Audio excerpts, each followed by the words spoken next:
Welcome to the Old Capital Real Estate Investing Podcast with Michael Becker and Paul Peebles. During this program, you will hear interviews with real-life successful investors who will share their stories and provide useful advice on how to acquire, finance, and operate apartment complexes.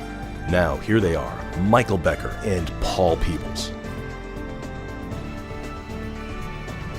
Welcome to the Old Capital Real Estate Investing Podcast. I'm your host, Paul Peebles, National Underwriter for Old Capital. And joining me typically would be the man himself, the governor of the great state of real estate in Texas, Mr. Michael Becker, but he is on another due diligence assignment. In fact, he just closed another big loan thing yesterday. He refinanced a property down in Austin and gave a lot of cash back to his investors.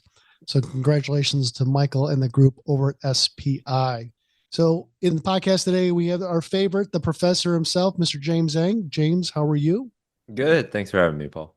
So James, tell us a little bit of what's going on in the Old Capital world that listeners should know. Yeah, I mean, we just wrapped up a couple trips and conferences and things like that. And upcoming here, about a month and a half away, we've got two things I would say. One is the DFW field trip, which is really a chance for you to sit in the room with us and talk about what's going on in the market and ask us questions.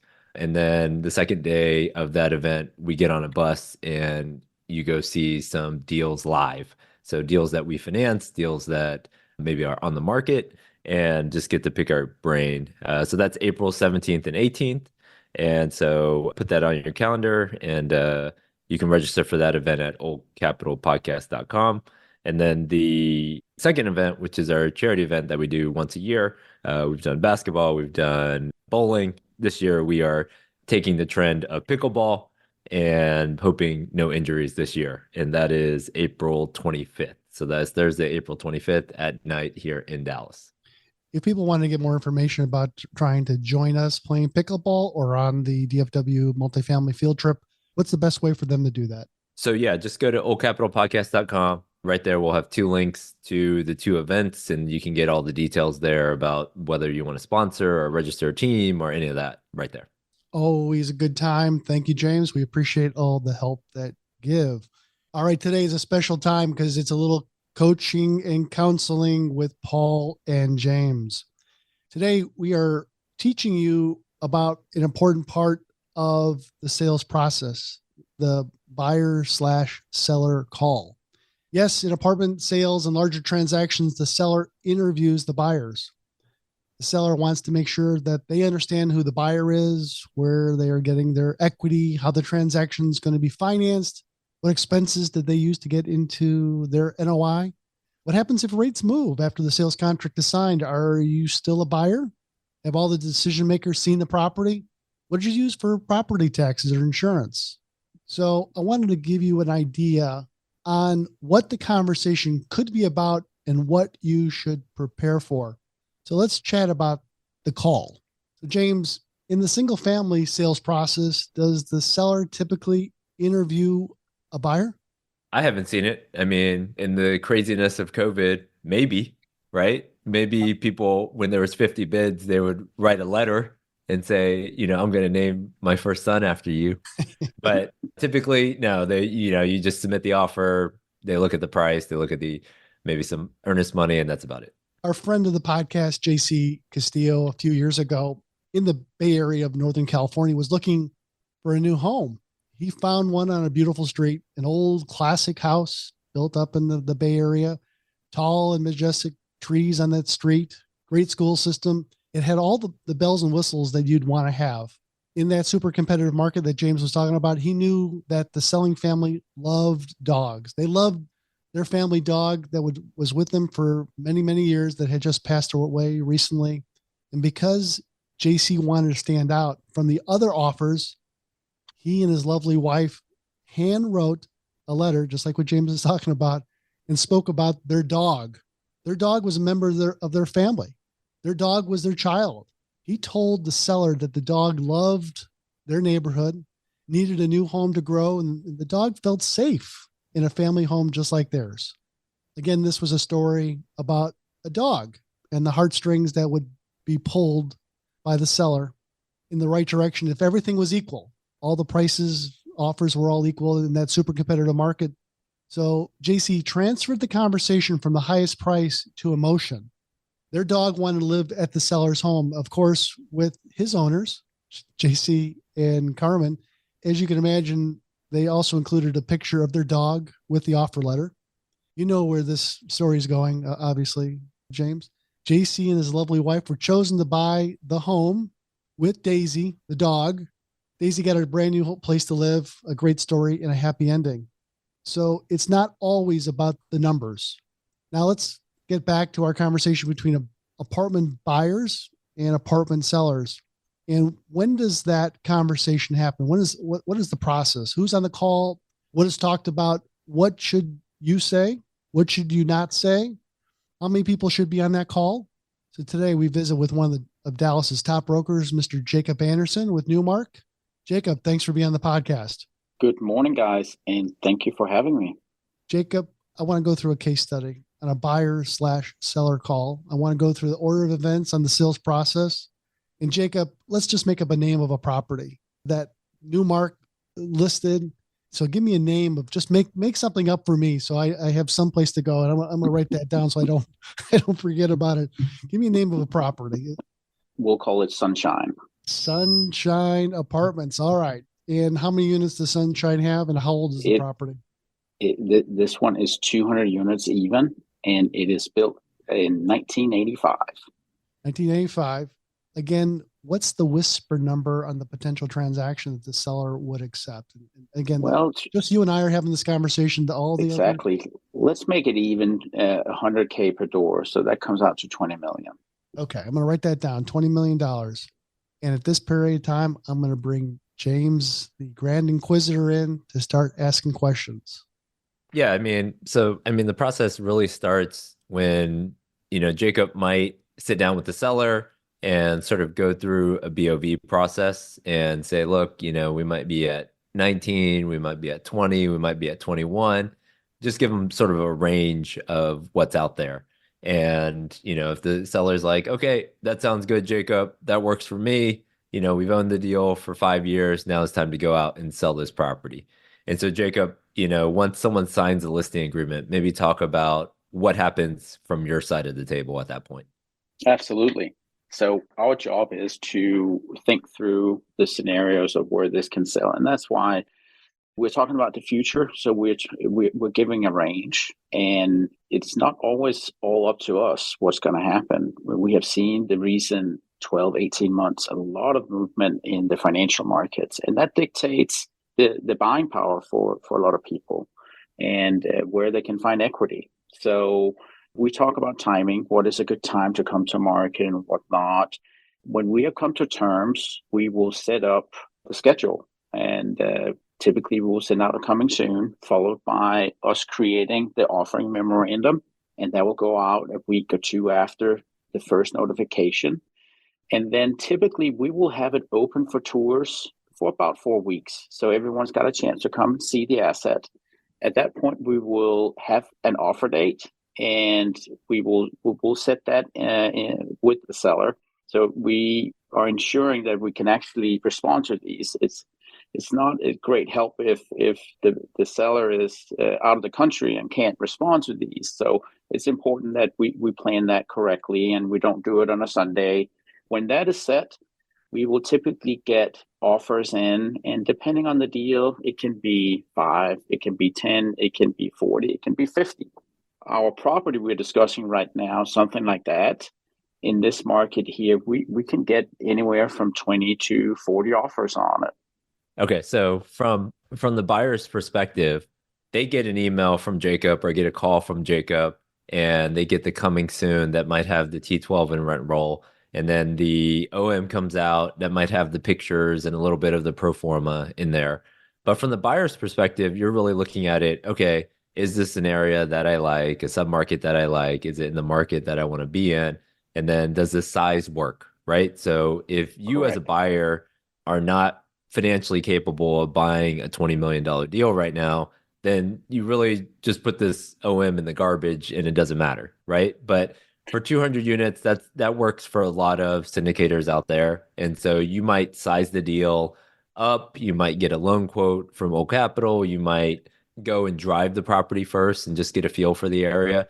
And then if all of that sort of makes sense for you, it sort of hits your return numbers, then you would reach out to the broker or Jacob on this deal and say, hey, let's set up a tour.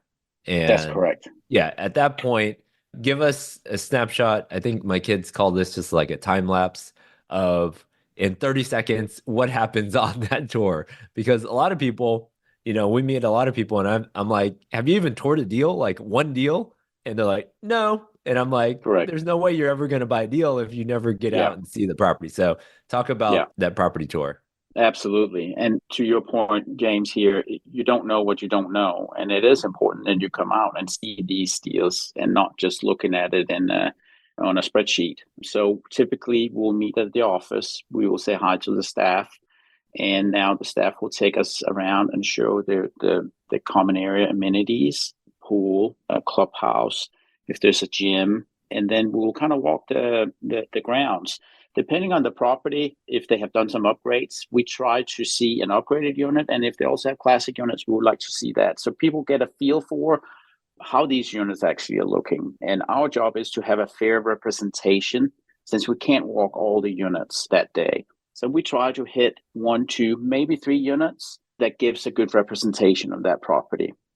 So we never name names on this podcast, but give me an example of an investor that, like, to me, it's a little bit like an interview right now, right up front between the buyer, potential buyer, and the broker a little bit, right? And so what are some questions that maybe the top investors ask and the behaviors and actions that they have on a tour versus maybe someone who you're like, there's no way this guy's buying a $20 million deal? That's a good question. And I would say the more you look at it, at that stuff, the more you just know when you get on site. So it's not always fair to say, hey, what questions does a very seasoned investor put forth in compared to a new investor? Because a seasoned investor might go around and know exactly what they're looking at, and they don't have to ask the questions about like the kitchen and can you put new door fronts on these kitchen cabinets. They just know it. So typically at very seasoned investors, they will probably be a little bit more quiet and just taking it in and asking questions directly to the manager of how they see the world. I think it's absolutely fine if you're starting out. You got to start somewhere. Ask all the questions. I'm there to answer and give perspective. Ultimately, it's the manager that knows this product and they are there every day and can give that perspective. So in combination between asking the questions to a manager and to me, we try to create that perspective of the stock market in general and that specific deal. And then who else is on that tour? Is it the lenders out there, the property management companies out there, the kids of the general partner, the other investors? Who's typically on that first tour? Well, typically it is the key investors that are coming. We like to see the decision makers coming out there because that's going to come into play later on in this process. And let's say you send someone, you're an intern you have hired for the summer, and they go through all the deals, and you put your offer in and say, yes, we have looked at the deal. We'll have you. That's the question. So we would like to have the decision makers out to see the deal. So when it comes to deciding who should get it, we know that the decision makers have seen it and they understand this deal. Besides that, it will be the property manager, typically the person that's in the office that will take us around. I would say we have some bigger tours where there are multiple people on it. We like to get a heads up if it's a whole group, just because we're really not there to disturb, the community. We try to be cordial and really not disturb the community. All right, James, you brought something up is let's talk about the other side of the equation. We got the good buyers that have seasoned experience about buying properties. Let's talk about the buyers that maybe are the ones that Jacob rolls his eyes at, or you have been on the tours and you've heard some of the comments. What are the things, James, not to ask or say? No, I mean, to me, you're taking the time of the property manager, you're taking the time of the seller and broker and everybody out there. So to me, the required reading, sort of like coming in for a test, is you should have at least already reviewed the rent roll, the financials, the OM, any information in there, you should have already reviewed and sort of have your list of questions, I've seen buyers have a checklist and a clipboard and they're like, all right, here's my 10 questions that I got. And I think that's fine because you're going to forget some stuff and you're not going to remember everything. So to me, I think one issue is if you just come in, it's like you just fell out of bed and you haven't even looked at the deal. You just, yep, I got to tour this deal and you don't know anything about the deal. And, the listing broker's there to some extent, but I don't really like that when somebody sets up a tour and it's just, and then probably the second thing is what I talked about before was like, if you're just getting started and this is a $50 million deal, there's no way you're raising the equity. There's no way you're closing the loan. And so you're just wasting everybody's time. And so it's a little bit more, make sure you talk with a loan broker, make sure you talk with somebody who sort of has sized up your team to some extent and make sure you find the right property that you should be going for. Now, Sunshine Apartments is trying to get $20 million so the transaction happens, but then you have the person's walking on that tour that says, there's a lot of distress in the market. I think we should offer 12 or 13 million bucks. Is that an immediate no, thank you, Jacob, and move on? Or what do you do besides roll your eyes when you hear somebody's trying to negotiate with the broker right from the beginning and starts throwing out these wacky numbers? Yeah. And I think you're absolutely correct. Sometimes we are seeing, if the market moves a whole lot, a discrepancy between a whisper number and offer numbers. But reality is we are in this market every day. We take ourselves as professionals and coming up with these values. So if you're coming out on a tour and you will know that you're maybe at 50% or 60%, it's not going to go far. And what you will do is you're probably not going to entice us to come out on another tour on another property if that's what you're looking for, because we can't help you. And this is all about, we want to make sure we help people find the right properties, and we can't do that if we spend all our time on the wrong people. That's got a big discrepancy in numbers. Yeah, so like from there, once let's say you do the tour, everything looks good. To me, you should have some notes, right? So usually, after I tour a property, I've got sort of some notes in my phone or on paper just around CapEx, around rents for the different floor plans, maybe upgrades, and sort of what your business plan is going to be, because you're going to have to go back to the spreadsheet now and basically plug in, all right, now I got to do the roof, I got to do the parking lot. So you should be able to dial in your CapEx budget, and then you should be able to dial in your pro forma rents.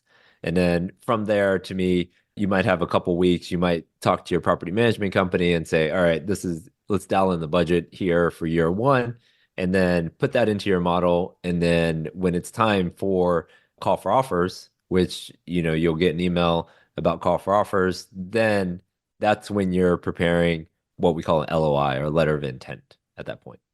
So Jacob, when these letter of intents are due, give me some best practices for letter of intents. Should it be Yes. a 15-page book, or should it be a one-pager? What are you looking to see on LOI? I'm a big fan of short and sweet and to the point. And here we're talking about a price and a timeline, and that you intend to take this down, and how much earnest money that you're going to involve in the deal. That's really what it comes down to. I do think it's also nice if there is some framework of, it can be an exhibit with a bio where it's like, this is who we are. So the seller can get an initial idea of you as a group. And that can also be a schedule of real estate, for example. Yeah, I'm a big fan of that. Just, I mean, I don't need a biography. Uh, as long as some of these biographies of Elon Musk and Phil Knight and all this stuff, but just one Excel sheet that says what you've owned and what you currently own is good enough for me. And so put that in Excel or something and put that to the attachment to the LOI. And then to me, I mean, and this is a big thing that has come up more and more is, okay, so let's say we give you a $15 million loan, you've got 5 million in equity to figure out. In that LOI, if you have, whether it's 1031 or even just cash in the bank that can backstop this deal if you can't fulfill your equity requirement. I think having that as well can sort of show the strength of the group as well on that LOI. So let's say, how many LOIs you think on this $20 million deal for 100 a door? That's a pretty good price. It's a very good price. So now we're talking a lot. Let's say 40. Okay, so 40 offers come in. So how do you might put it in a, offer matrix and put it all together. So let's pretend you put in Excel, you filter. What's the first thing you filter for? First is probably price, what we're Right. looking at. Are you close? And then we go to terms afterwards. And our job is to show everything to the owner. And then typically we will have that conversation with them on, let's say, these 40 offers. Now, again, going back to the concept, if we are 20 million and your offer is 13 and we have 40 offers, and let's say the initial offers are sitting between 18 and 19 million, the $13 million offer, we're not going to spend too much time on that. So that's where that offer really ends.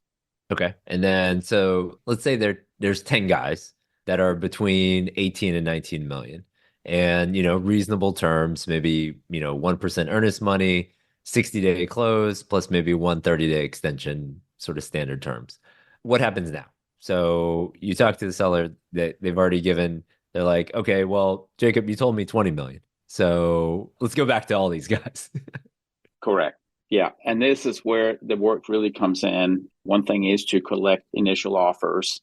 And it's a free world. You can send it in. The question is how far it goes.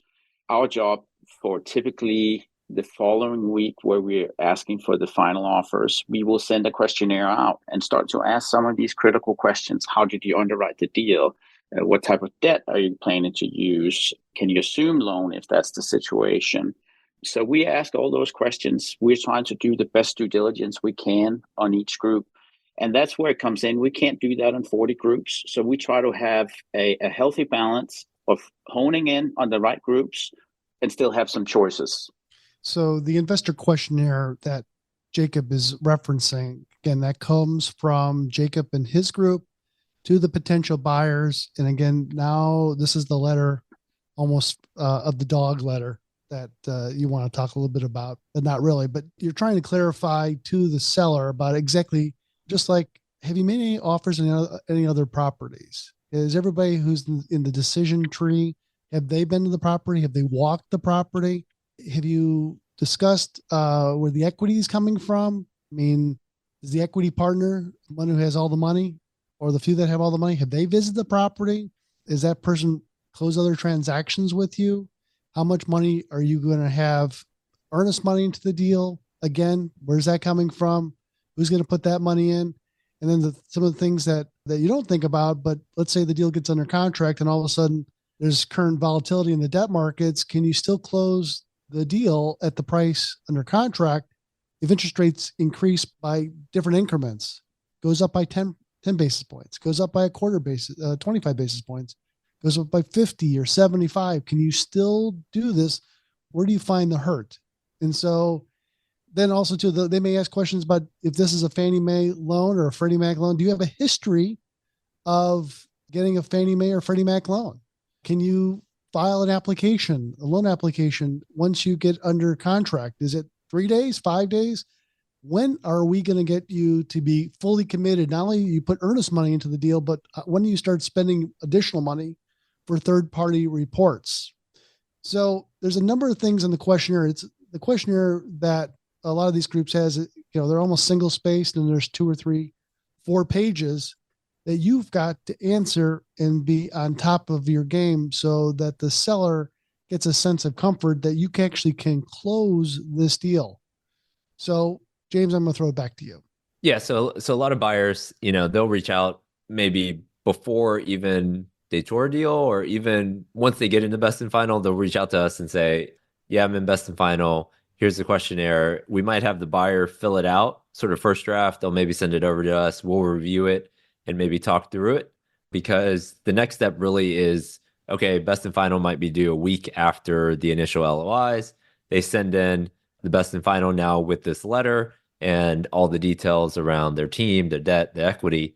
And then Jacob gets 10 of these packages, and now he's got to recommend maybe two or three to the seller. So do you hop back on another call with the seller at this point, Jacob?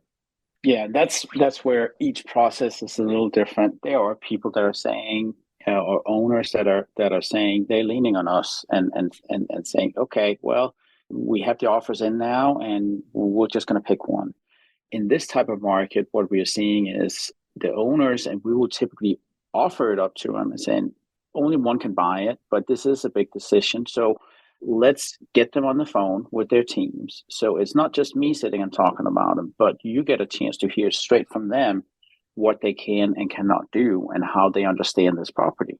And that process, we don't want to do 10 of those calls. So the goal is really to have 2, maybe 3 interviews so we don't waste people's time. And I would say in the last 10 years, those are some of the most nerve-wracking calls because you've got people on the line that really haven't met ever, right? The seller might be out of California, the buyer's out of New York, you guys are sitting in Dallas, and the broker might kick the call off, introduce everybody, and then ask a couple questions. But really, it's the seller leading the charge here. And so think about when you went into interview for your first job or something, or how nervous you were coming out of college, and you went in and sat in a big fancy conference room and you're trying to answer these questions that you had no idea how to answer. That's a little bit how it is because you have no idea what the seller's going to ask. And I think the questionnaire has a framework for what is going to come out, right? In terms of what the price that you're going to pay, what's the debt you're going to do. And so you could have your team on there. You could have just you as a buyer on there. I've sat on plenty of calls and I'm nervous for the buyer a lot of times because a lot of these guys will practice as if they're given a TED talk here because you're having to convince the seller that you're the guy. Yeah, you want it. The lender wants to be on that call too. So you want your lender on that call just to have them maybe say a couple of good things about you if you're the sponsor. Almost like the broker is going to say good things about you. So it's like bowling. You got to make sure you have the bumpers up on the right hand side and the bumpers up on the left hand side so you can score the strike. So the broker that is going to be on the left hand side, you as the loan officer are going to be on the right hand side so you can try to go for the strike.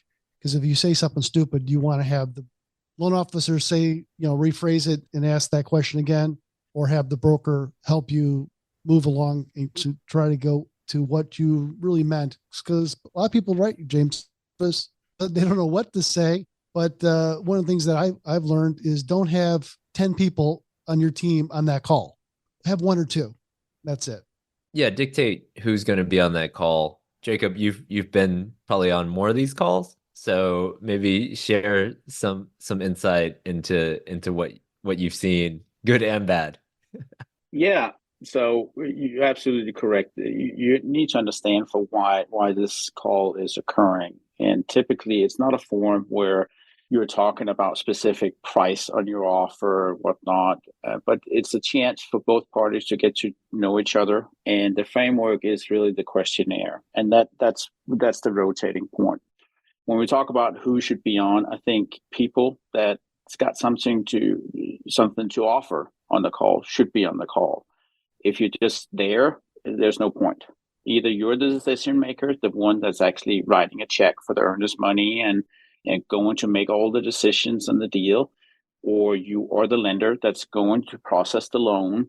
And, the framework, what we try to set up is really using like the investment questionnaire and the information you have put forth, and we've asked you to put forth to present that. So they hear it straight from you on this specific deal. And it comes down to sometimes as much, if you haven't walked the deal, and that question is, what do you think about our property? And said, well, yeah, we had a younger gentleman that walked it and he said it was great. Now that's not great if that comes out on a call. They want to know that you're in top 3 or top 2 for a reason, and you're engaged and you understand the deal.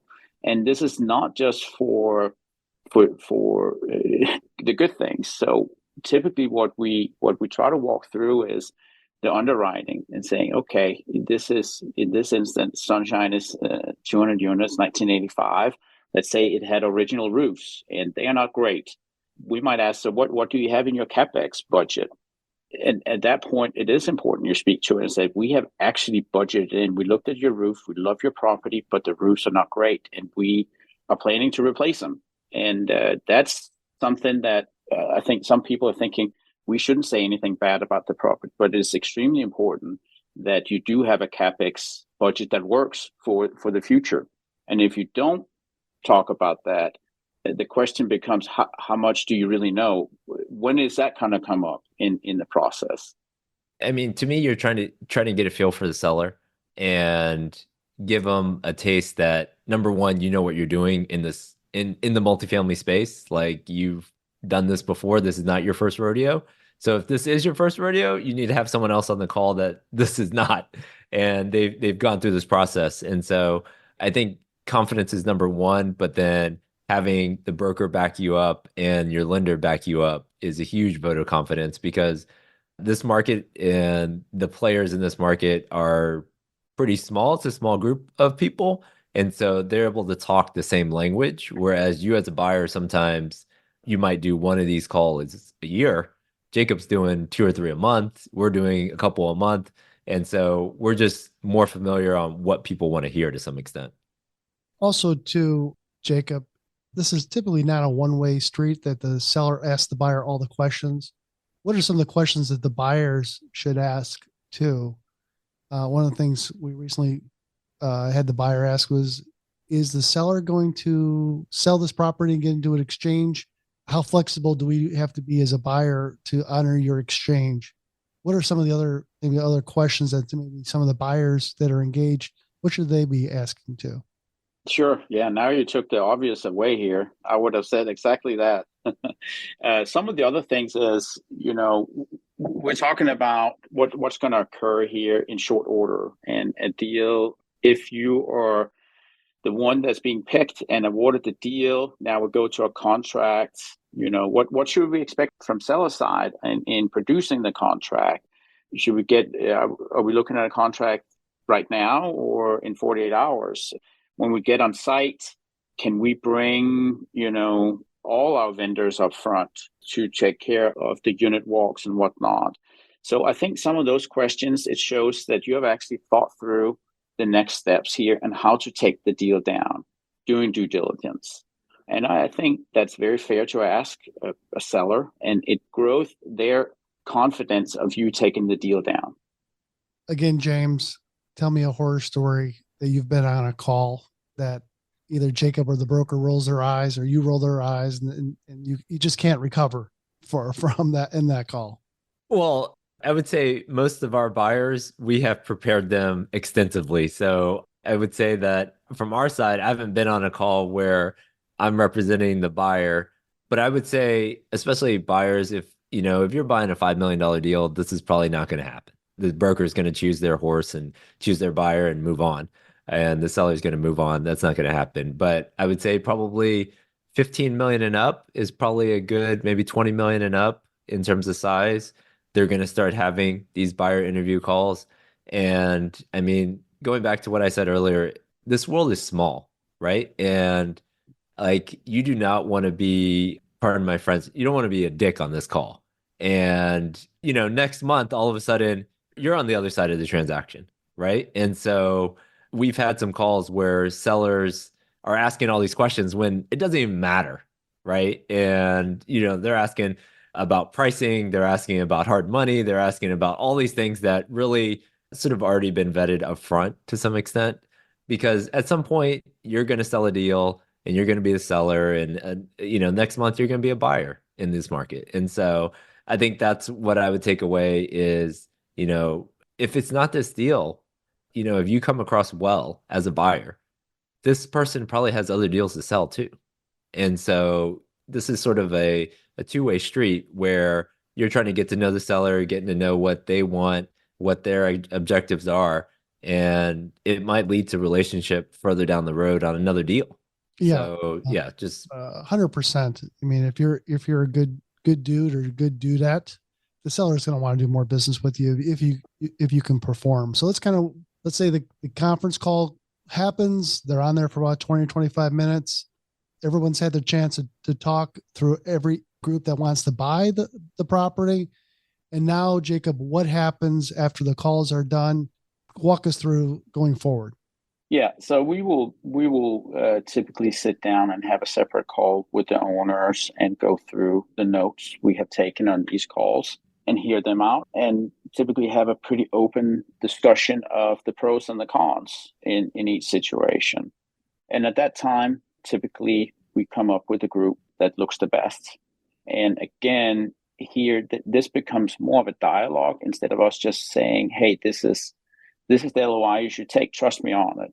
Because they have had the chance to actually look them in the eyes, especially now we have Zoom and Teams and whatnot, and seeing who the people behind the offer they are.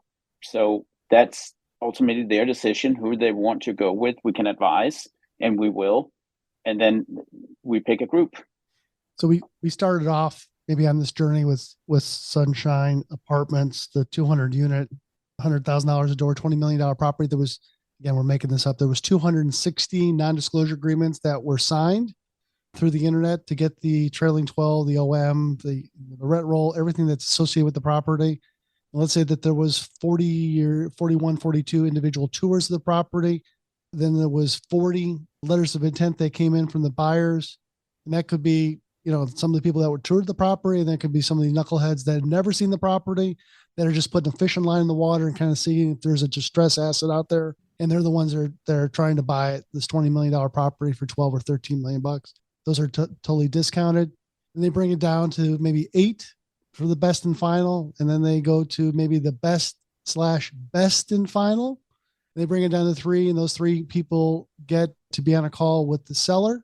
Usually the call with the seller and the buyer are usually 20 minutes, 20, 25 minutes, not too much farther than that. If it starts going south, maybe it's for 10 minutes or 5 minutes. Thank you very much. Appreciate it.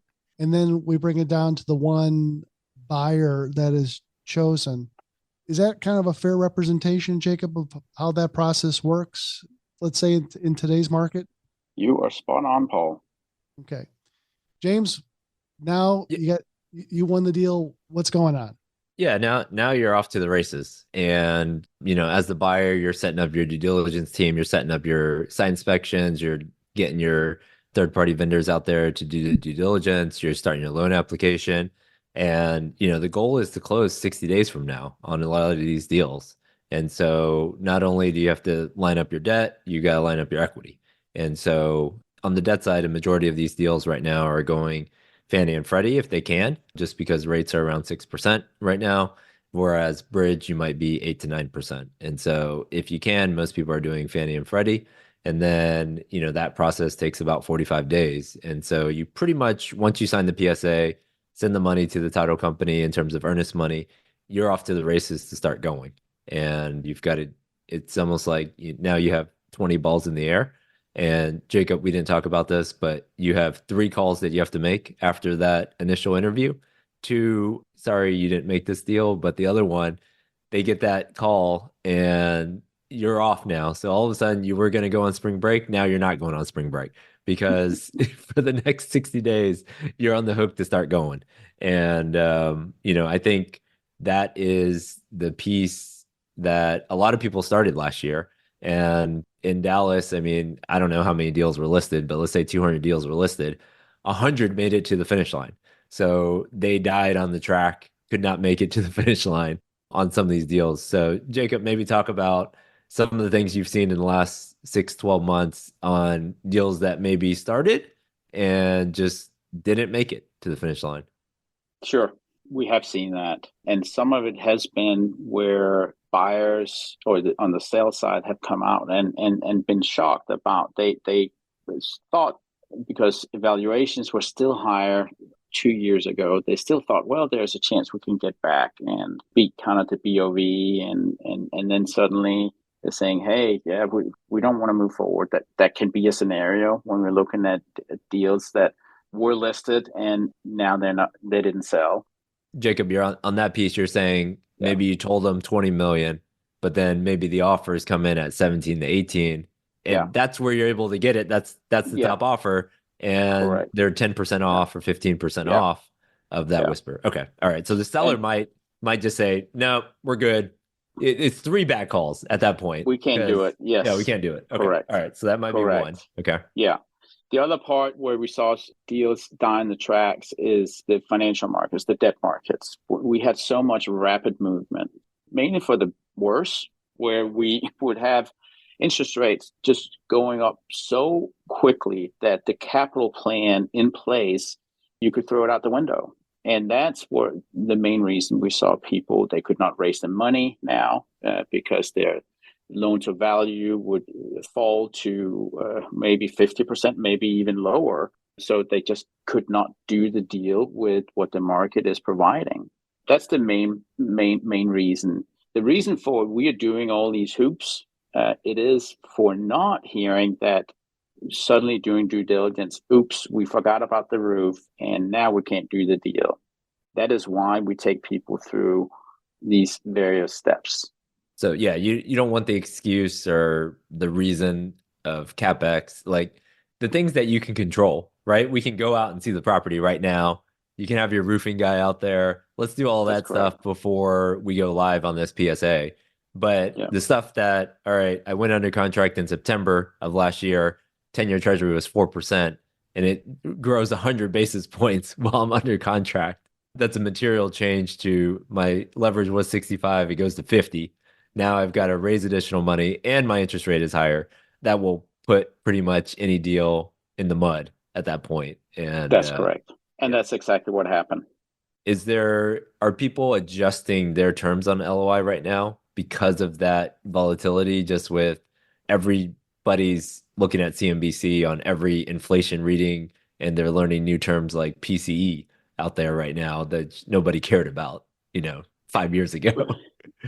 We are seeing a correction, obviously, across the board. And otherwise, I wouldn't have picked 200 units for 20 million. But that's more reality than 200 units for 40 million these days.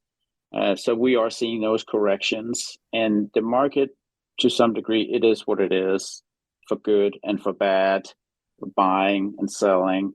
We all have to deal with it. Our job is really to try to steer the boat through the market we're in currently. However, sometimes we do have a hand that's provided where it makes it extremely difficult. And we might have to push the pause button for a little bit so we can kind of put the pieces together again. That has happened to some deals, and also where we have recommended to the sellers by kind of looking at their business plan and said, it turned out this is not the right time. And you do have more time to make your decision. So wait 3 months, wait 6 months, and let's see how the market is. Two comments. One, when you're talking to folks these days, you bring up that your equity is coming from a syndication that we have just formed, that we're going to get a bunch of people to write checks for $100,000 to put into this transaction. Or do you want to hear, well, we're a small family office that is friends and family that has the ability to raise money, and we've done it before. To the eyes and ears of the seller, which way in today's market do we want to rephrase the word syndicator? Yes, that's a good question, Paul. Number one, I always want to hear the truth. I want to know where you're coming from and how you're going to do this deal. If you got the money, you got the money. If you don't, you don't. We come from different backgrounds, and there's not sometimes there's just not anything you can do about it, because there might be people that's got all their money sitting in a suitcase ready to go, and you don't. But I do think the word syndication, and especially when you're looking at some of the press that has been lately on some of these models, it worries sellers if they can actually pull the money together. But I will say it is as much our job to dissect the different groups and how they go about it. Because if we have a group that will go out and syndicate their money, but they have done it already 4 or 5 times, and they come to the table and say, we already have names with commitments, that is very different than when I asked a question where the money is coming from. I said, well, we don't really know. And that's really where the difference it lies, despite of what words are really being used. Well, congratulations on Sunshine Apartments, the 200 unit, $100,000 transaction that you had said whisper number was $20 million, but with the good folks over at Newmark, they were able to actually sell that deal for $20,500,000. Congratulations to you and your seller on that one. James, any final comments to wrap this up with a bow?